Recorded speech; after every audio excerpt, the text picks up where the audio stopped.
ஆமென். அல்லேலூயா. ஆண்டவராக இயேசு கிறிஸ்துவின் நாமத்தில் உங்கள் அன்போடு கூட வாழ்த்தி வரவேற்கிறேன். நாங்கள் 6 மாதம் முடிச்சு 7வது மாதத்துக்கு வந்துட்டோம். அல்லேலூயா.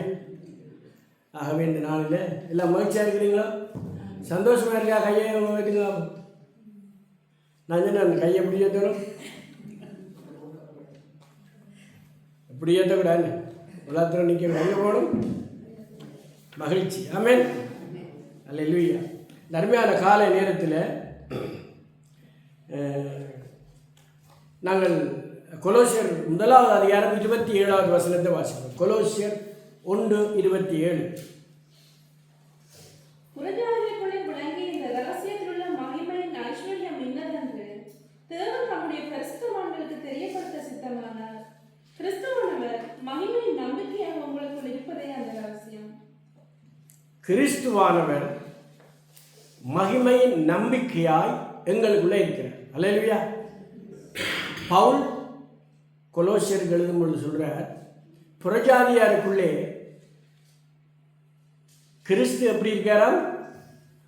மகிமையின் நம்பிக்கையாக இருக்கிறார். இதில் நீங்கள் 4 அதிகாரம் இருக்குது, 95 வசனம் தான் இருக்குது. அடிக்கடி வாசிங்க. அல்லேலூயா. இதில் நிறைய விஷயங்கள் எங்களுக்கு எழுதியிருக்கு. கிறிஸ்தவர்கள், அதாவது நாங்கள் புறஜாதியார்கள், என்ன ஜீவ்ஸ் அண்ட் ஜென்டைல்ஸ், நாங்கள் புறஜாதியார்கள். ஜூதர்கள் இந்த கொலோச பட்டணத்தில் இருந்தவங்க, அவங்க இந்த ரட்சிக்கப்பட்ட விசுவாசிகளுக்கு தவறான போதனைகள் சொல்லிக் கொடுத்துன்னு இருந்தாங்க. ஆனால் பவுல் இருக்காங்க, பவுல் அவர் நல்லா படித்தவர், நியாயப்பிரமாணத்தை எல்லாம் வாசித்து நல்லா அறிஞ்சு அதன்படி நடந்த ஒரு மனிதன். இயேசு கிறிஸ்துவை அவருடைய சத்தத்தை கேட்டு பரிசுத்தாவியால் நிரப்பப்பட்டு அந்த உணர்வோடு கூட அவர் தேவனை வழிநடத்தல வாழ்ந்த ஒரு மனுஷன். அந்த மனுஷன் இந்த கொலோச பட்டணத்தில் உள்ள சபையை அவர் நிறுவையில். கொலோச பட்டணத்தில் எபிப்ராத்தான அந்த சபையை நிறுவனம். ஆனால் பவுல் என்ன செய்யறதுன்னா எபேசு சபையில் படிப்பிக்கிறார். பைபிள் ஸ்டடியை கொடுத்த பொழுது இந்த எப்பாப்ராத்து ரட்சிக்கப்பட்டு அவன் பேர் இந்த கொலோசியத்தில் சேர்த்து நடத்தலாம். சின்ன ஆசியான்னு சொல்லணும் தானே, ஏசியா மைனர், அது அந்த இடத்துல அந்த சபை இருக்குது. இங்கே இந்த ஆட்டு மயிர் இருக்குல்ல, கம்பளி மயிர் அதான் உற்பத்தி. என்னது? அந்த ஆட்டு மயிர்கள் அங்கே உற்பத்தி செய்கிற இடம். அப்போ இந்த சபைக்கு அப்போஸ்தலனாகிய பவுல் எழுதும் பொழுது அவர் சிறையில் எழுதுகிறார். ரோமில் சிறையில் இருக்கிறார். எங்கே இருக்க? சிறையில் இருக்கார். இப்போ நான் உங்களுக்கு முன்னால் 2 பிரசங்கம் பண்ணுறேன், உங்களுக்கு ஆண்டவரை பற்றி சொல்கிறேன், வசனத்தை எடுத்து சொல்கிறேன். ஆனால் அப்போஸ்தலனாகிய பவுல் பல முறை ரோமில் எங்கே இருந்தவன்? சிறையில் இருந்தவன். உங்களுக்கு தெரியும், நீரோன்ற ஒரு மன்னன் இருந்தவன். அவன் கிறிஸ்தவனுடைய எதிராக இருந்தவன். கிபி 64 தொடக்கம் 54 தொடக்கம் 68 மட்டும் என்ன. அப்போ அவன் என்ன செய்வான் என்றால், ஜனங்களை அந்த அந்த பட்டணத்தை எரிச்சு விட்டு கிறிஸ்தவர்களை சாட்டி விட்டுருவான். அப்படிப்பட்ட ஒரு பயங்கரமான ஒரு சூழ்நிலை கூடாக பவுல் தன்னுடைய அந்த ரட்சிக்கப்பட்ட கொலோசிய விசுவாசிகளுக்கு எழுதுகிறார். இதில் 2-3 சாராம்சம் இருக்குது. அதை நாங்கள் பார்க்குறது எங்களுக்கு நல்ல ஆசீர்வாதமாக இருக்குது. பாருங்க, சொல்கிறேன், புறஜாதியாருக்குள்ளே விளங்கிய இந்த இரகசியத்தில் உள்ள மகிமையின் ஐஸ்வர்யம் இன்னதென்று தேவன் தம்முடைய பரிசுத்தவான்களுக்கு தெரியப்படுத்த சித்தமானார். அது என்ன என்றால், கிறிஸ்துவானவர் மகிமையின் நம்பிக்கையாய் நமக்குள்ளே புறஜாதியருக்குள்ளே இருப்பது அந்த ரகசியம். அல்லையா? அப்போ நாங்கள் ஒரு ரகசியமாக இருக்கிறோம். எங்களை பார்த்த உடனே என்னப்பா இவன் முந்தி வேறு காரியம் செய்கிறான், இப்போ வேறு ஒரு ஆளை வணங்குறான், அவ்வளோ வைராக்கியமாக இருக்கிறான். அதுக்கு என்ன காரணம் என்றால், இயேசு கிறிஸ்து, சொல்லுங்கள், இயேசு கிறிஸ்து எங்களுக்குள்ள மகிமையின் நம்பிக்கையாக இருக்கிறார். அப்போ அந்த மகிமையின் நம்பிக்கையாக இருக்கிற இயேசுவை, அவருடைய வார்த்தையை நாம் ஏற்றுக்கொள்ளும் பொழுது பரிசுத்தாவியானவர் எங்களுக்குள்ளே வருகிறார். பரிசுத்தாவியானவர் எங்களுக்குள்ள வரும் பொழுது எங்களுக்குள்ளே என்ன காரியங்கள் இருக்கிறதோ அந்த காரியங்கள் எல்லாத்தையும் மாற்றி அமைக்கிறார். அதான் நாங்கள் பார்க்குறோம். 2 கொரிந்தியர் 5:17 என்ன பார்க்குறோம்? Therefore if anyone is in Christ, என்ன எப்படி இருக்க ஒருவன் கிறிஸ்துவுக்குள் இருந்தால் is a new creation, old has gone, new has come. பழசு போய் புதுசு வந்தப்ப இந்த கொலோசியரை சொல்கிறார், அவர் நீங்கள் இருந்த அந்த புறஜாதிகளாகிய நீங்கள் இயேசு உங்களுக்குள்ள வந்துட்ட. ஆனால் நீங்கள் இருக்கிற இடம் உங்களுக்கு ஒரு சிக்கலான இடம் சரியா?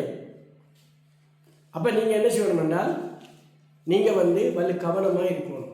அந்த இடத்துல கவனமாக இருக்கணும் என்று அவர் எழுதுகிறார். இன்னும் ஒரு வசனத்தை நாங்கள் வாசிப்போம்.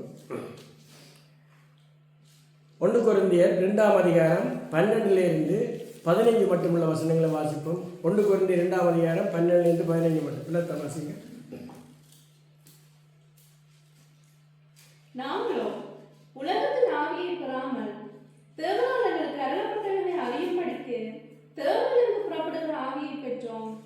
அவைகளை நாங்கள் மனுஷர்களால் போதிக்கிற வார்த்தைகளால் பேசாமல் பரிசுத்த ஆவி போதிக்கிற வார்த்தைகளால் பேசி ஆவிக்குரியவர்களை ஆவிக்குரியவர்களோட சம்பந்தப்படுத்தி காண்பிக்கிறோம்.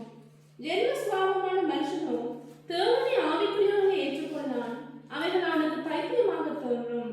அவைகள் ஆவிக்கேற்ற பிரகாரமாய் ஆராய்ந்து நிதானிக்கப்படுகிறவைகளானதால் அவைகளை அறியவும் மாட்டான்.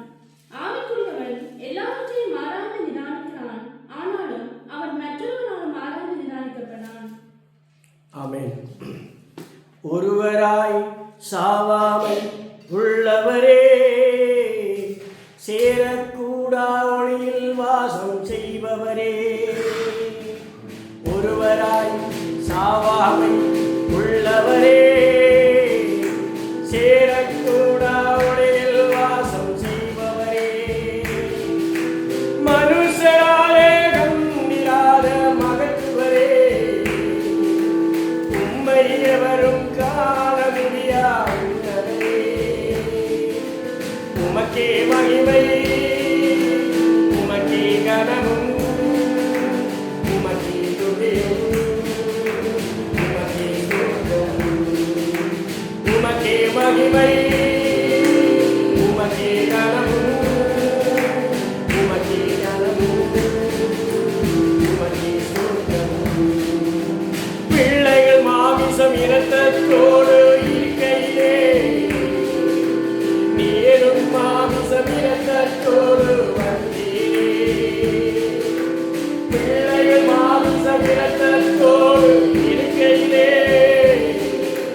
நீரும் மாமிசம் இரத்தத்தோடு வந்தீரே. மரண பரியந்தம் பிசாசுகளின் நட்புரையே,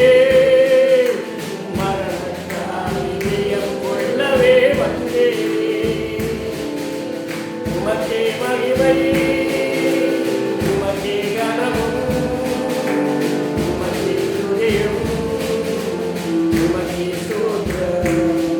ஆண்டவரே உமக்கே மகிமை. ஒருவராய் சாவாமை உள்ளவர், சேரக்கூடாத ஒளியில் வாசம் பண்ணுகிறவராகிய நீர் பிள்ளைகள் மாமிசத்தையும் இரத்தத்தையும் இடையவர்களாக இருக்க, நீரும் அதே மாமிசத்தையும் அதே இரத்தத்தையும் எடுத்துக்கொண்டு இந்த பூமியில் வந்து ஆண்டவரே ஒருவரும் கெட்டு போகாமல் நித்திய ஜீவனை அடையும்படிக்கு உம்மை தாமே தந்து ஆண்டவரே எங்களை மீட்டபடியாக நாங்கள் நமக்கு நன்றி செலுத்துகிறோம். உங்களுடைய துக்கங்கள், சோர்வுகள், பலவீனங்கள் எல்லாவற்றிலும் ஆண்டவரே நீர் எங்களுக்குள்ளே இருந்து எங்களை வழிநடத்தும்படியாய் நாங்கள் செபிக்கிறோம். மகிமையின் நம்பிக்கையாய் எங்களுக்குள்ளே ஆண்டவரே நிதமும் இருந்து எங்களை வழிநடத்தும்படியாய் நாங்கள் செபிக்கிறோம். இந்த நாளில் இந்த சமூகத்தில் வந்திருக்கிற ஒவ்வொரு குடும்பத்தை, ஒவ்வொரு கணவன் மனைவி பிள்ளைகளை வாலிபர்கள் எல்லாம் ஒரு கருத்தில் ஒப்புக் கொடுக்கிறேன் ஐயா.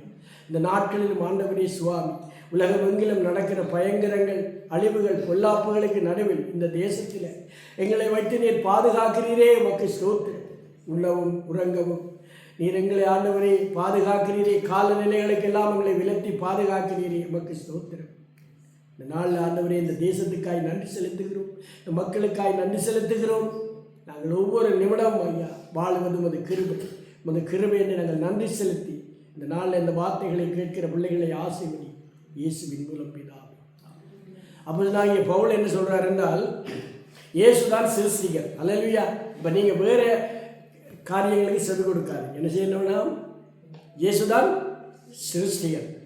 அப்போ இதில் 3 காரியத்தை ஆண்டவர் சொல்கிறார். ஒன்று ஆவிக்குரிய அன்பு, ஆவிக்குரிய விவேகம், ஆவிக்குரிய நடத்தை. என்னென்னவா? ஆவிக்குரிய அன்பு, ஆவிக்குரிய விவேகம், ஆவிக்குரிய நடத்தை. இப்போ ஆவிக்குரிய விவேகம், ஆவிக்குரிய நடத்தை, ஆவிக்குரிய வாழ்க்கை வாழ்ந்து கொண்டிருக்கும் பொழுது எங்களுக்கு பயங்கர எதிர்ப்பு வேணும். விளங்குதவங்க அது சொல்ல நான் ஆண்டவருடன் தானே இருக்கிறேன், நல்லா தானே இருக்கிறேன், நான் ஆண்டவரை விசுவாசிக்கிறேன், வேதத்தை வாசிக்கிறேன், ஜெபிக்கிறேன். இன்றைக்கு ஏன் இந்த பிரச்சனை என்றால் இந்த கொலோசிய பட்டணத்தில் அவங்களுக்கு தான் பிரச்சனை நடந்தது. இப்போ உங்களுக்கு தெரியும், யூதர்கள் இருக்காங்க, அவங்க தங்களை பெருமைப்படுத்துகிறவங்க. அவங்க ஒவ்வொரு நாள் என்ன சொல்லுவாங்க தெரியுமா? காலையில் எழுந்த ஜெபத்தில், ஆண்டவரே நீர் என்னை ஆண் பிள்ளையாய் படைத்தவருக்காக உங்களுக்கு ஸ்தோத்திரம், என்ன பெண்ணாய் படைக்காமல் ஆணாய் படைத்தபடியால் ஸ்தோத்திரம். அது மட்டும் இல்லை, அவங்க நாங்கள் வாழ்த்துறோம் தானே. இப்போ வணக்கம் உண்டு, இப்போ நாங்கள் சொல்கிறோம் பிரைஸ் தி லார்ட்னு சொல்கிற போல அவங்க என்ன சொல்லுவாங்கன்னால் நீங்கள் 120 வருஷம் பாலம் கொண்டு வாழ்த்துவாங்களா? ஏன் அப்படி சொல்கிறாங்கன்னால் மோசே எத்தனை வருஷம் வாழ்ந்த? 120 வருஷம். என்ன உபாகம் 34ஆம் அதிகாரத்தில் பார்க்குறோம். 120 வயசாகும் பொழுது அவர் மரித்து அவரை ஆண்டவர் தான் அடக்கம் பண்ணினார். அப்போ அவங்கள அந்த தோரா இருக்கிட்டாங்க. இந்த தோரா ஆதியாம் யாத்திராம் லேவியராம் என்ன உபாகத்தில் அந்த உபாகமம் இணை ஆகமத்தில் அவன் நினைச்சினாங்க, அந்த டியூட்ராமினியன்னு சொல்லுவாங்க. அப்போ அதில் எழுதி இருக்கிறதா அவங்க விசுவாசிக்கிறாங்க. என்னென்றால் எங்களுக்கு ஆண்டவர் 120 வருஷம் தெரிவாங்க. நம்ம ஒருவர் வாழ்த்துவாங்க. அதோட என்ன ஒன்று அவங்க செய்வாங்கன்னா, தங்களுடைய நியாயப்பிரமாணம் இருக்குல்ல, 10 கட்டளைகள், அந்த 10 கட்டளைகளை பெற்ற பெரிய ஒரு ஜாதி தாங்கள் தான் நம்பிக்கொண்டிருந்தவங்க. இப்போ ஆண்டவர் என்ன செய்து விட்டார் என்றால், அப்போஸ்தலனாகிய பவுல் அவன் யூதன் தான், அவனை ரட்சித்து புறஜாதியர்களுக்கு என்ன செய்து விட்டாராம்? தன்னை அறிவிச்சு விட்டார். அறிவித்தது மட்டுமல்ல, யூதர்களை விட புறஜாதியால் ரட்சிக்கப்படும் பொழுது அவர் உடனடியாக பரிசுத்தாவியை கொடுத்துருவார். அல்லேலூயா. பழைய ஏற்பாடு காலத்தில் தேவைக்கு மட்டும்தான் பரிசுத்தாவியானவர் வருவார், அந்தந்த தேவைகளுக்கு. ஆனால் புதிய ஏற்பாட்டை நான் பார்க்குறோம், நாங்கள் ரட்சிக்கப்படும் பொழுது எபேசியர் 2:13 என்னவா? ரட்சிப்பின் வசனமாகிய சுவிசேஷத்தை கேட்கும் பொழுது நீங்கள் பரிசுத்தாவியால் முத்திரை போடப்பட்டீங்க. அல்லேலூயா. அதாவது நீங்கள் எல்லாம் சிரிக்க பார்க்குங்க, சந்தோஷம். Apple scene. அல்லேலூயா. ஏன் உங்களுக்கு சிரிப்புக்கு புன் நகைன்னு வச்சு வந்துட்டீங்க? சொல்லுங்க. நகை போட்டால் மினுங்க வேண்டாம், நீங்கள் சிரிக்க மினுங்க. புன் நகை என்ன பேர்? நகை, அது ஒரு நகை. பின்னாடி ஒன்றும் இல்லை, நான் சிரிப்பேன். அல்லேலூயா. எனக்கு என்ன இருக்குது? நகை. என்ன நகை அது? புன் நகை. அல்லேலூயா. அப்போ ஃபோட்டோ எடுக்க போய் டான்ஸ்காரர்கள் ஆப்பிள் சீன், என்ன ஆப்பிள் சீன். அப்போ சிரிப்பு வேண்டது எனக்கு சந்தோஷத்தை உண்டாகும். நீங்கள் அப்படியே விரைச்சி போயிருக்க, நான் என்ன செய்யணும்னு தெரியாமல் இருப்பேன். இல்லையா? நான் என்ன செய்யணும்னு தெரியாமல் முடிச்சுக்கிட்டு இந்த வசனத்தை சொல்கிறேன். உங்களை பார்த்தா நான் இந்த வசனம் ஓடும். அல்லேலூயா. அப்போ நீங்கள் இப்போ வாசிங்க, கொலோசியர் 1:16-17 வாசிங்க. ஏனென்றால் அவர் சிருஷ்டிகர் என்று அவர் அடித்து எம்பசைஸ் பண்றார். அதாவது இயேசு கிறிஸ்து தான் சிருஷ்டிகர். he is a creator. அல்லேலூயா. அவர்தான் வாசிங்க. எங்கேயா? பரலோகத்தில் உள்ளவைகளையும் பூலோகத்தில் உள்ளவைகளுமாகிய காணப்படுகிறவைகளும் காணப்படாதவைகளுமான சகல வஸ்துக்களும் சிங்காசனங்களாலும் கர்த்தத்துவங்களாலும் துரைத்தனங்களாலும் அதிகாரங்களானாலும் சகலமும் அவரைக்கொண்டும் சிருஷ்டிக்கப்பட்டது. எல்லாம் பரலோகத்திலேயும் பூலோகத்திலேயும் எல்லாம் அவரால் தான் சிருஷ்டிக்கப்பட்டது. அதான் யோவான் 1ஆம் அதிகாரத்திலேயும் யோவான் எழுதுகிறார், அவர் தான் எல்லாத்தையும் சிருஷ்டித்தார். அப்போ பவுல் இந்த கொலோசியருக்கு எழுதுகிறார், நீங்கள் முழுமையாய் நம்புகிற அந்த கிறிஸ்து தான், அவர் தான் சிருஷ்டிகர். அல்லேலூயா. அவர் என்ன செய்தாராம்? இந்த வானத்தையும் பூமியையும் உண்டாக்கினார். அல்லேலூயா. இப்போ நீங்கள் வாசிங்க.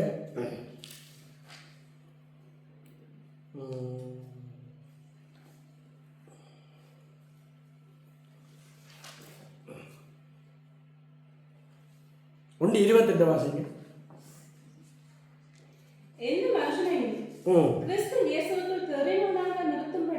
எந்த மனிதனையும் கிறிஸ்து இயேசுவுக்குள்ளால் தேறினவனாக நிறுத்தும்படிக்கு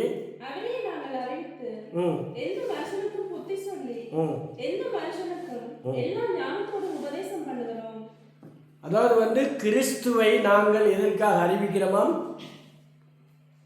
என்னதுக்கு அறிவிக்கிறோமாம்? தேரவும். என்னவா? நான் சொல்லுறேன், ஊரில் பிள்ளைகளை பார்த்து சொல்கிறேன். என்ன சொல்கிறேன்? இங்கே ஒன்று தேர்றது இல்லைன்னு என்ன அர்த்தம் கேள்விப்பட்டீங்களா?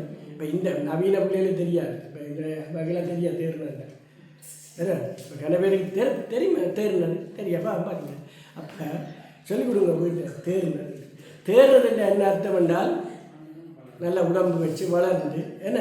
அப்போ கிறிஸ்து வந்து என்ன சொல்கிறார், கிறிஸ்துவை குறித்து சொல்லும் பொழுது நாங்கள் என்ன செய்யணுமா தேர்வோம்.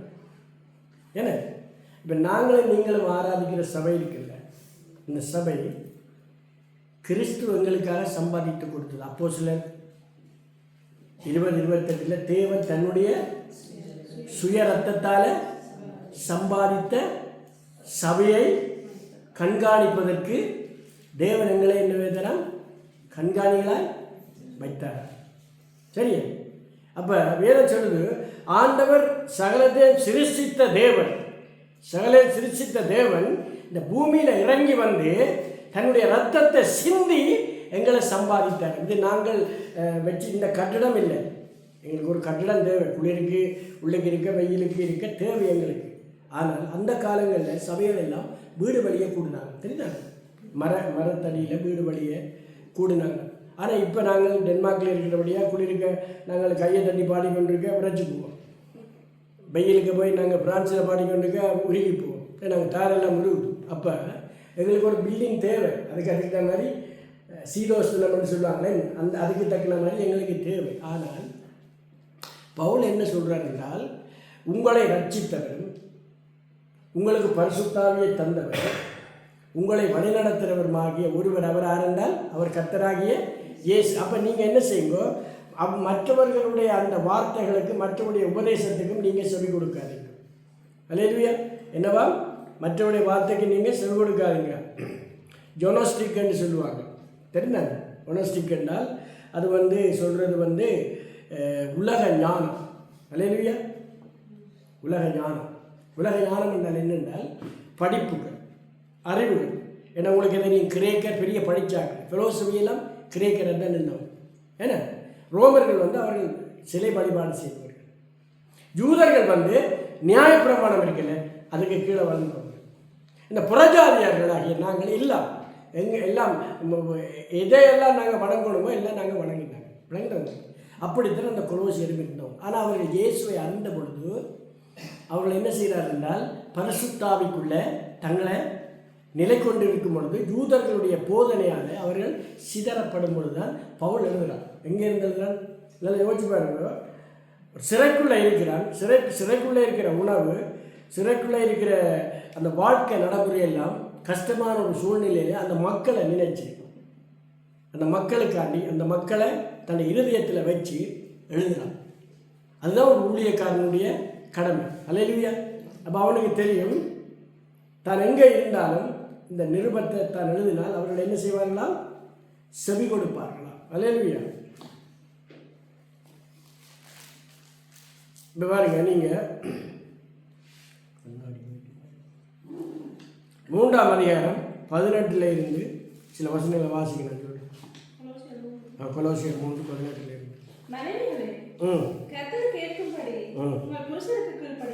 இது கணவன் மனைவிகள் இருக்கு.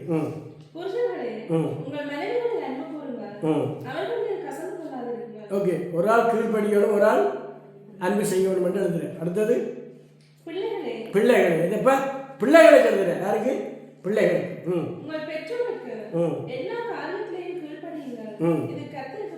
ஆலயம் தொழுவது சாலவன் நன்று என்ன அன்னையும் பிதாவும் பின்னாடி கிடந்து. அப்படி நாங்கள் முன்னே அப்படி தான் சொல்லுவோம், பள்ளிக்கூட பாத்தியா சொல்லியிருக்க. ஆலயம் தொழுவது வேலை வினக்கேடு, அன்னையும் பிதாவும் முன்னே இருக்கணும். அப்போ பள்ளிக்கூடத்தில் போய் சொன்னால் தமிழ் வாத்தியார் குணவான வாத்தியார் இருந்தார். அவர் எல்லாரையும் கூப்பிட்டு நிலச்சில் நிறுத்திட்டு உங்களுக்கு கஷ்டமா, உங்களுக்கு சோறு சாப்பாடு உடை நெஞ்ச உணர்ந்து விட்டாக்கள் உங்களுக்கு பின்னாடி கிடஞ்சில. அப்போ தான் உங்களுக்கு தெரியும், அப்போ பின்னாடிக்கு தான் தெரியும். ஆலயம் தொழுவது வேலை வினக்கேடு என்ன, அன்னையும் பிதாவும் பின்னாடி கிடந்து. ஆனால் ஒரிஜினல் என்ன, ஆலயம் தொழுவது சாலவும் எல்லா நேரமும் நன்று, அன்னையும் பிதாவும். இப்போ நீங்கள் இந்த கொலோசியர் புத்தகத்தையும் எபேசியர் புத்தகத்தையும் வச்சு வாசித்து பாருங்க. கொலோசியர் புத்தகமும் எபேசியர் புத்தகமும் ஒரே மாதிரி இருக்கும். எபேசியருக்கு 6 நிருபங்களும் கொலோசியருக்கு 4 நிருபங்களும் எழுதப்பட்டிருக்கு. அப்போ எபேசியர் 6ஆம் அதிகாரத்தில் நம்ம சொல்கிறோம், உங்கள் பிள்ளைகளே உங்கள் தகப்பன் தாக்கி கீழ்ப்படிங்க. அப்போ நான் ஒரு போதகா உங்களுக்கு சொல்ல வேண்டிய கடமை எனக்கு. நீங்கள் கீழ்ப்படினா 2ஆவது. இப்போ இதில் என்ன அவர் சொல்கிறார் என்றால், அப்போஸ்தலனாகிய பவுல் என்ன சொல்கிறார் என்றால், நீங்கள் உணருங்கள். என்னவா ஃபெலோசிபில் சொல்லுவாங்க, என்ன சொல்கிறது, உன்னையே நீ அறிவாய், அதான் அறிவாயம். என்னவா உங்களுக்கு தெரியும் எது செய்யணும் எது செய்யக்கூடாது.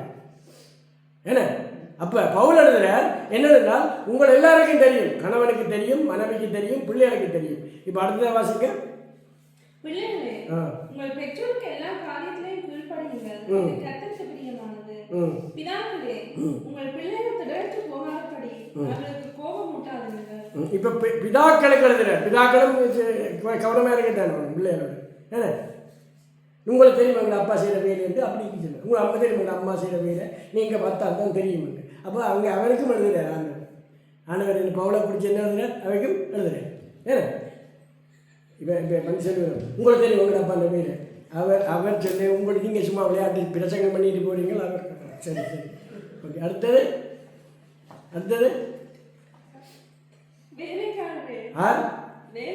வேலைக்காரருக்கு எஜமான போயிட்டாங்க.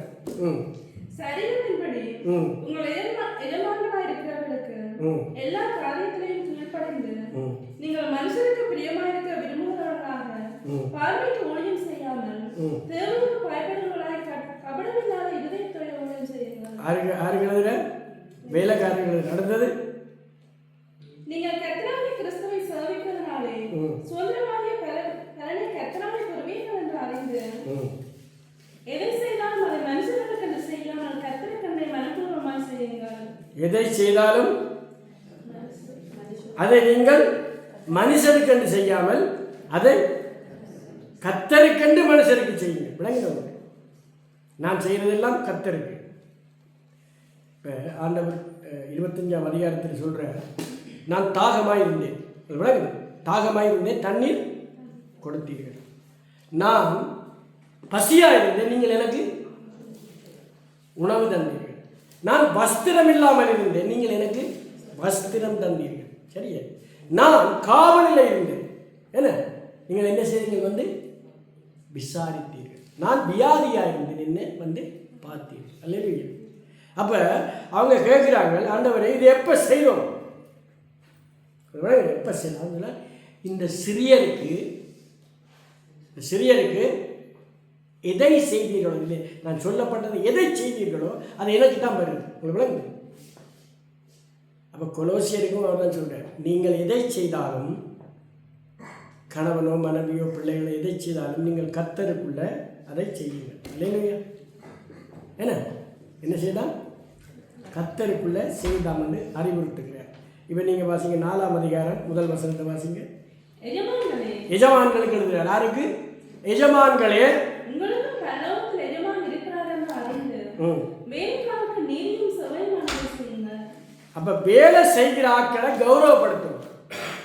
போரடிக்கிற மாட்டை வாயை கட்டக்கூடாது. என்ன செய்யக்கூடாது? போரடிக்கிற மாடு இருக்கிட்டாரு, அது என்ன செய்யக்கூடாது? வாயை கட்டக்கூடாது. என்ன செய்யும்? அது களைச்சு அந்த மூச்சு வழியில் வராமல் அது செத்து போகும். வாயை கட்டினா அப்படி இருக்கு. அப்போ அதான் சொல்கிறேன், உனக்கு வேலை செய்கிறவனை, உனக்கு உணர்ச்சி தாரவனை, உனக்கு சம்பாதித்து தாரவனை, உன்னுடைய வீட்டை க்ளீன் பண்ணுறவனை நீ என்ன செய்யாம்? எஜமான்களே உன் வேலைக்காரரை நீங்கள் நீதியின்படியும் நேர்மையின்படியும் நடந்தீங்க. அப்போ கொலோசியருக்கு எழுதினது மட்டுமல்ல, கிறிஸ்தவர்களாகிய நாம் ரட்சிக்கப்பட்ட நாமும் இந்த வசனத்துக்கு செவி கொடுக்கும். அல்லேலூயா. இப்போ பாருங்கள், நீங்கள் அநேகர் சொல்கிறாங்க பரிசுத்தாவி என்றால் என்ன, எங்களுக்கு தெரியல, அனுபவம் உண்டு. எவர் ஒருவர் பரிசுத்தாவி தேவனுடைய சபையில் அல்லது வேத வசனங்களை யாரெல்லாம் உள்வாங்கிறார்களோ அவர்களுக்குள்ள பரிசுத்தாவியானவர் வந்துடுவார். அவரோட பரிசுத்தாவியானவர் வரும்பொழுது அந்த வசனம் என்ன செய்யும்? அவர்களை நடத்தும், பாதைக்கு வெளிச்சத்தையும் கால்களுக்கு தீபத்தையும் கொடுக்கும். அந்த வசனம் தான். இப்போ நாங்கள் பார்க்குறோம் கொரோனாலை வீட்டில், ஏன்னா கொரோனாலை வீட்டில் பிரசங்கம் பண்ணுறேன். யார் பிரசங்கம் பண்ணுறேன்? பேதுரு பிரசங்கம் பண்ணும் பொழுது அந்த பிரசங்கத்தை கேட்டுக்கொண்டிருந்தாக்கள் மேல பரிசுத்த ஆவியானவர் வந்தார். சரியா உங்களுக்கு? அவங்க அன்னைக்கு ரட்சிக்கப்படையில, மனம் திரும்பல, ஞானஸ்தானம் பெறையில், கொரோனலை வீட்டில் பேதுரு வந்து பிரசங்கம் பண்ணுறார். கொரோனலை என்று சொந்தக்காரரை வச்சு நடக்குதுங்க கூட்டம். நடக்கும் பொழுது பேதுரு இயேசு கிறிஸ்துவை பற்றி பிரசங்கம் பண்ணுறார். அவர் தாவீதின் வம்சத்திலே வந்தார். அவர் தம்மை பெருமையாக்கி அடிமையின் ரூபம் எடுத்து வந்தார். பரிசுத்தாவியானவர் மேல் இருந்தார்னு சொல்கிறார். கர்த்தராய் இயேசு கிறிஸ்து மேல் பரிசுத்தாவியானவர் இருந்தார். அவர் நன்மை செய்கிறவராய் சுற்றித் திரிந்தார்.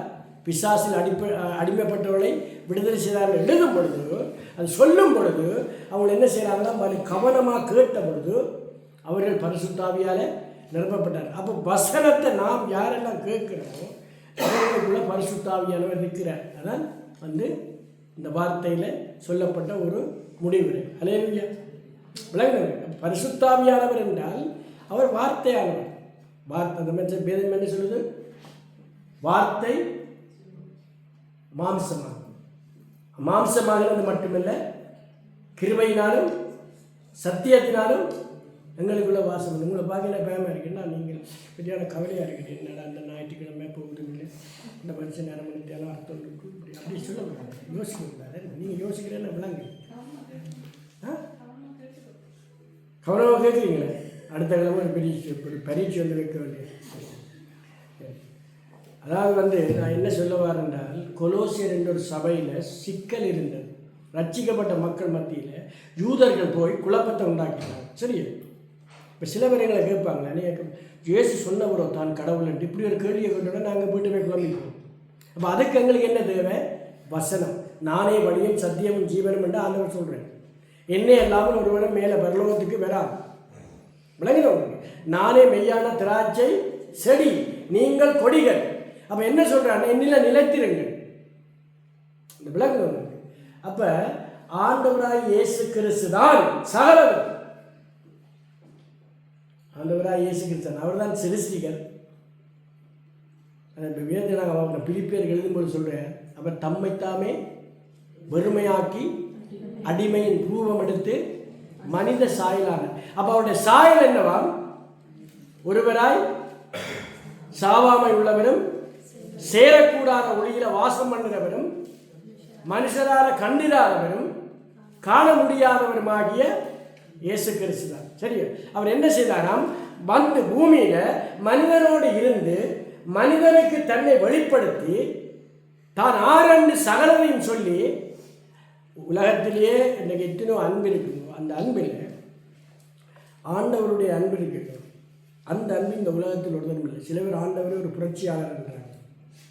சில பேர் ஆண்டவரை வந்து ஒரு நல்ல மேய்ப்பர் இருக்கிறாங்க. சில பேர் ஆண்டவர் நல்ல போதையர் இருக்கிறாங்க. சரி? ஆனால் வேதம் என்ன சொல்லுதுன்றால் அவர் தான் எல்லாம். அல்லேலூயா. அப்போ இயேசு சொல்கிறார், நான் தான் எல்லாம். நான் போகிறேன், திரும்பி வருவேன். அவர் தான் சொன்னார். நான் வானத்திலிருந்து வந்த ஜீவ அப்போ. யோவான் சொல்ற, பரலோகத்தில் இருக்கிறவரும் பரலோகத்தில் இருந்து இறங்கினவரும் பரலோகத்துக்கு ஏறினவரும். வெளிப்படுத்தல யோவானுக்கு சொல்ற, மரித்தேன் ஆனாலும் சதாகாலங்களிலும் உயிரோடு இருக்கிறேன். பரலோகத்துக்கும் பாதாளத்துக்கும் உரிய திறவுகோலை நாம் வைத்திருக்கிறோம். இப்போ எங்களுக்கு எல்லாம் என்ன யோசனை என்றால், என்னடா பரலோகம் பாதாளமும் இருக்கா? இதில் எழுதியிருக்கிறதெல்லாம் உண்மையாக ஆண்டவர் எழுதின இந்த வார்த்தையெல்லாம் இப்போ நான் கண்ணூருக்கு பார்க்குறேன். ஓகே, கணக்கு தேவையில்லை. சிக்னிஃபிகேஷன் என்ற அது முக்கியத்துவம் கொடுக்கப்படுது என்ன அந்த வார்த்தைக்கு.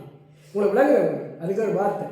இப்போ ஆண்டவர் சொன்ன வார்த்தைகளை நாங்கள் வேதத்தில் வாசித்து பிரான்ஸ்காரனோட கச்சாவும் சொல்லுவார் என்ன நடக்குது. கிரீஸ்காரனோட சொன்னால் கிரீஸ்காரன் சொல்லுவார், கனடாக்காரன் சொல்லுவார், ஐயோ நாங்கள் கனடாவுக்கு வந்து கஷ்டமாக இருக்குது. அமெரிக்காக்காரன் சொல்லுவார், இது பெரிய நாடுன்னு வந்து இப்போ சிக்கப்பட்டு போயிருக்கிறோம். இப்போ டென்மார்க்கில் விவசாயி மத்தியில் இருக்கிற நாங்கள் என்ன சொல்கிறோம்? கத்தருக்கு சோத்துறோம். இல்லையா? ஏன் டென்னிஸ் அம்மா கண்டேன். அவர் சொல்கிறோம், மாய் வா. நான் சொன்னேன், எனக்கு அவ்வளோ தெரியல. நான் துக்கமாக சரியில்லைங்க, அழுத்திட்டு வா கண்டேன். நான் ஓமண்டேன் கருப்பையா இப்படி பார்த்து பார்த்துட்டு நண்டு தான் கருப்பையாக இருக்கிறேன். ஏன் தோல் என்ன செய்தான்? சோழ பண்ணு தான். அவளுக்கு சோழ பண்ண இல்லை, டீக்கு சோழ பண்ண, எனக்கு சோழ பண்ணலாம் விளங்குது. அப்போ ஏதோ ஒரு விதத்தில் நீங்கள் என்னாலும் ஆசீர்வதிக்கப்பட்டிருக்கிறோம், ஏதோ ஒரு விதத்தில். ஹல்லேலூயா. விளங்குது. கடைசியாக பார்க்குறேன், இந்த ஐபிள் டவர் இருக்குது. ஐபிள் டவர் லைட்டில் பார்த்துட்டு அங்கே 3 மணி நேரம் ஏன்னா அனுபவம் இருக்கு. அங்கே போய் பார்த்தா ஒரு இரும்பு, 4 இரும்பும், 2 கடலும், 2 கால்வாயும், 5-6 பேர் நிற்பினோம். நான் முதல் போய் பரிசில் 2000 ஆண்டில் இறங்கி இன்னொரு ஆள் கூட்டிய சொந்தக்காரன் வாங்க போட்டு இருக்கணும்னு நானும் போய் நான் மின்னு பண்ணி பார்த்தா இரும்பு கொண்டே விட்டு சொன்னேன், இப்படி எடுக்க சொல்லி. அது சொன்னால் இப்போ பார்க்காதீங்க, நான் எடுத்துகிட்டு தரேன் பாருங்க. எடுத்து பார்த்த விட நல்லா தான் இருக்கு. நாங்கள் இந்த வீட்டில் பார்த்த ஐபிள் தான், வீட்டில் பார்த்த ஐபிள் டவர் தான் டிவியில். அப்படி சில காரியங்கள் எங்களுக்கு கண்ணுக்கு முன்னுக்கு தெரியும், போய் பார்த்தா தான் தெரியும். அதே இப்போ எங்களுக்கு பண்ணவும் என்னன்னு தெரியாது, போய் பார்த்தா தான் தெரியும். என்ன அப்படி போக விரும்புகிறார்கள் யோசிக்கும். என்ன இல்லையா? நான் என்ன சொல்லுவாங்க, அப்போஸ்தலனாகிய பவுலுக்கு கொடுத்த அழைப்பு என்ன சொன்னால், அவன் என் நிமித்தமாய் முடியுங்க அந்த வசனத்தை, அவன் என் நிமித்தமாய் எவ்வளவாய் பாடுபட வேண்டும் என்று அவனுக்கு காண்பிப்பேன். ஏனென்றால் அவன் புறஜாதியர்களுக்கும் ராஜாக்களுக்கும் இஷ்டவேலர்களுக்கும் என்னை குறித்து அறிவிப்பதற்கு நான் தெரிந்து கொண்ட பாத்திரமாக இருக்கிறேன். அப்போ பவுல் ஏன் தெரிந்து கொண்டாரா? புறஜாதியருக்கு, யூதர்களுக்கு, ராஜாக்களுக்கு, உலகில் ராஜாக்களுக்கு, அதிகாரிகளுக்கு இயேசுவை குறித்து அறிவித்து, இயேசுவே ரட்சகர், இயேசுவே மீட்பர், இயேசுவே குடும்பத்தின் தலைவன். வேதம் சொல்லுது இயேசுதான் திருச்சபையின் தலைவர், நாங்களெல்லாம் தலைவர்கள் இல்லை. பெசிலிக்காமன்னு சொல்லி உங்களுக்கு தெரியும், பெசிலிக்கா கேள்விப்பட்டீங்களா? பெசிலிக்கா என்று சொல்லுவாங்க. பெசிலிக்காமன்னா இன்னும் பெரிய சர்ச்சு. அது பிஷப்பு போனால் தான், பிஷப்பில் போப் போனால் தான் அந்த சர்ச்சை திறப்பாங்க. இந்த அவருக்கு தனக்கு செப்பேலின்னு சொல்லுவாங்க, தெரியுமா? செப்பேலி, இந்த சின்ன சர்ச். அதுக்கு போய் இருந்து சடங்கு சிரிக்கிறது, சிரித்து பாடிக்கொண்டு இருக்கிறோம், ஆண்டவரை துதிக்கிறோம். ஆனால் எங்கெல்லாம் இந்த பிஷப்பு, இந்த ஓவசியர், இந்த பொப் பெருனமோ அவைக்கு பெரிய சர்ச்சுகள். ஆனால் நீங்களும் நானும் தான் வேதத்தில் சபை. அல்லேலூயா. விளங்குது. நாங்கள் எங்கே இருந்தாலும் கர்த்தர் நடுவிலே இருக்கிறார். விளங்குது. 2-3 பேர் என்னுடைய நாமத்தில் எங்கே இருக்கிறார்களோ அவர்கள் நடுவிலே நான் இருக்கிறேன். அல்லேலூயா. அதான் ஆமென். அப்போ இந்த கொலோசியர் அது கதை இருக்குங்க. உங்களுக்கு நான் சொன்னால் நேரம் காணாது, விளங்காம மாட்டோம். 20 நிமிஷத்துக்கு மேலே விளங்காத மக்களுக்கு. அப்போ உண்மை சொல்ல ஒரு சரித்திரம் சொல்லுது, 20 நிமிஷத்துக்கு மேலே கதைக்காதீங்க, ஏன்னா மைண்ட் எடுக்காது. அப்புறம் சப்கான்சியன்ஸ் எல்லாம் வேணும் அப்படி திரும்பி வாரத்துக்கு. இந்த மூளை கூட வேலை செய்யாமல் என்ன எத்தனை பேர் வேலையில தெரியலை. ஆனால் எனக்கு வேலை செய்யறதுனா நான் நிறைய வாசிக்கிறபடியால் அதுக்கு வேலை செய்தேன். அப்போ 20 நிமிஷத்துக்கு மேலே எடுத்து ஓகே. என்ன சொல்ல வாருங்கன்னால், கொலோசியரை போல அந்த வசனத்தை ஏற்றுக்கொண்டு கணவன், மனைவி, பிள்ளைகள், எஜமான், வேலைக்காரர் எல்லாரும் கர்த்தருக்கு பயந்திருப்போம். கர்த்தருக்கு பயந்திருந்தால் அதை மனுஷருக்கென்று செய்யாமல் அதை கர்த்தருக்கென்று செய்வோம். அல்லேலூயா. கண்களை மூடி நான் சொல்லுவோம். பிதாவே, இந்த வேளையிலே எம்மை துதிக்கிறோம். எங்கள் ஆண்டவர் இயேசுவே எம்மை நன்றியோடு துதிக்கிறோம். பரிசுத்த ஆவியானவரே எம்மை நன்றியோடு துதிக்கிறோம். இந்த காலை வேளையில், இந்த ஓய்வின் நாளில் ஆண்டவரே எங்களை எல்லாரையும் உண்டு கூடிய ஒரு திருச்சபை என்று நாங்கள் நம்முடைய இரத்தத்தால் ஆண்டவரே மீட்டெடுக்கப்பட்ட திருச்சபையா, எங்களோட சரீரம் ஒரு ஆலயமாய் ஆண்டவரே நீங்களே தேவனுடைய ஆலயம். அந்த ஆலயமாகிய ஆண்டவரே எங்களுக்குள்ள ஆண்டவரே பரிசுத்தாவியானவர் வாழ்கிறபடியால் இந்த காலை வேளையில் இந்த வார்த்தைகளை தியானிக்கும் பொழுது, இந்த வார்த்தைகளை ஆண்டவரை சொல்லும் பொழுது நீர் எங்கள் நடுவிலே அசைவாடுகிறபடியால் நமக்கு ஸ்தோத்திரம் ஐயா. இந்த தொடர்ந்து ஆண்டவரே நம்முடைய பிள்ளைகள் வேலை செய்கிற இடங்கள், படிக்கிற இடங்கள், போகிற இடங்கள், வருகிற இடங்கள் எல்லாவற்றையும் ஆண்டவருடைய கட்டுப்பாட்டுக்குள்ளே கொண்டு வருகிறோம். இந்த நாட்களில் இந்த உபத்திரவங்கள், பொல்லாப்புகள், ஆண்டவரே இந்த இயற்கை அழிவுகள், ஆண்டவரே கர்த்தாவை காலநிலைகள் மாற்றங்கள் மனிதர்களை தாக்காதபடி அந்த கரத்தில் ஒப்புக் கொடுக்கிறோம். இயேசுவின் மூலம் பிதாவே, ஆமென். சொல்லுவோம். என் ஆத்துமாவே கர்த்தரை ஸ்தோத்திரி, என் முழு உள்ளமே பரிசுத்த நாமத்தை ஸ்தோத்திரி. என் ஆத்துமாவே கர்த்தரை ஸ்தோத்திரி, அவர் செய்த சகல உபகாரங்களை நீ என்றும் மறவாதே. ஆமென். நம்முடைய கர்த்தராகிய இயேசு கிறிஸ்துவுடைய கிருபையும் பிதாவாகிய தேவனுடைய அன்பும் பரிசுத்த ஆவியானோட ஐக்கியம் அந்யோன்யம் நம் ஆண்டவராகிய இயேசு கிறிஸ்து மத்தியாகத்தில் வரும் வரை நம் அனைவரோடும் கூட இருப்பதாக கர்த்தர் உங்களை ஆசீர்வதிப்பார்.